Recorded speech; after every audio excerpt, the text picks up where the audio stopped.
An absolute catastrophe has struck a part of Asia as a wall of water seemingly more than 100 feet or 30.5 meters high swept away high-rises, bridges, and smaller buildings. There are likely hundreds of fatalities, if not more, with this wall of water moving so quickly that essentially acted somewhat like solid rock when impacting structures, being unsurvivable in my opinion if you got caught in it. What I just described did not occur via tsunami near the coastline, but rather occurred high in the mountains at 5,900 feet or 1,800 meters altitude. Before I continue, I want to note that I will not be showing any footage of the disaster actually happening, as not only is it not safe for work, but it's not safe for life. It's deeply traumatizing footage, and I seriously recommend not looking it up, as it's emotionally and psychologically scarring.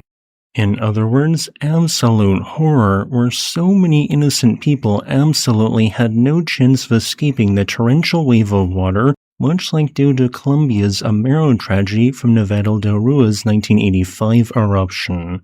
I estimate that the wall of water in question impacted at speeds of at least 100 miles per hour or 161 kilometers per hour. In this case, no volcano was involved since Nepal doesn't have any, and while the event was initially being described by some as a mudslide, this is inaccurate. Instead, it was a flash flood. This was caused by a debris avalanche, which is essentially an unusually fast-moving landslide that contains a mixture of some form of rock and water, which in this case was mainly snow and ice, that ends up having a very long run-out distance, which contains so much material that as it picked up all of the water in the areas it flowed into over many kilometers, it transitioned into a sediment and boulder-filled flash flood. It seems that this landslide occurred at these approximate coordinates, with many millions of cubic meters of ice coming crashing down from heights of 3,000 feet above the valley floor. While some people initially attributed this landslide to an earthquake, there actually was no earthquake because people misunderstood the source of the seismic waves. Seismic waves can be generated by many non-earthquake events such as explosions or even a person jumping up and down on the ground. In this case, the seismic waves, which were equivalent in energy to what might be expected from a magnitude 5.2 earthquake, measure the exact moment the landslide happened, since it originated from said landslide, occurring at 8:37 a.m. local time on August 26, 2026. The floodwaters then rushed downstream at rates of up to 3 kilometers per minute.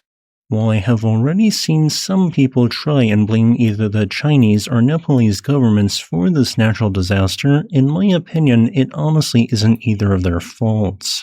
This disaster would have still occurred in my opinion if those nations never existed in the first place, and I honestly don't think structures can be designed to withstand the equivalent of multiple full-speed freight trains colliding with them via massive fast-moving water.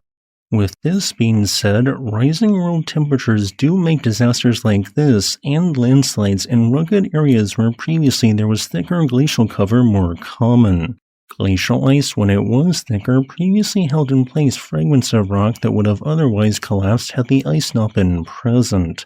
With glaciers retreating, there no longer was as much holding up a rugged piece of the mountain, causing a major landslide to eventually happen.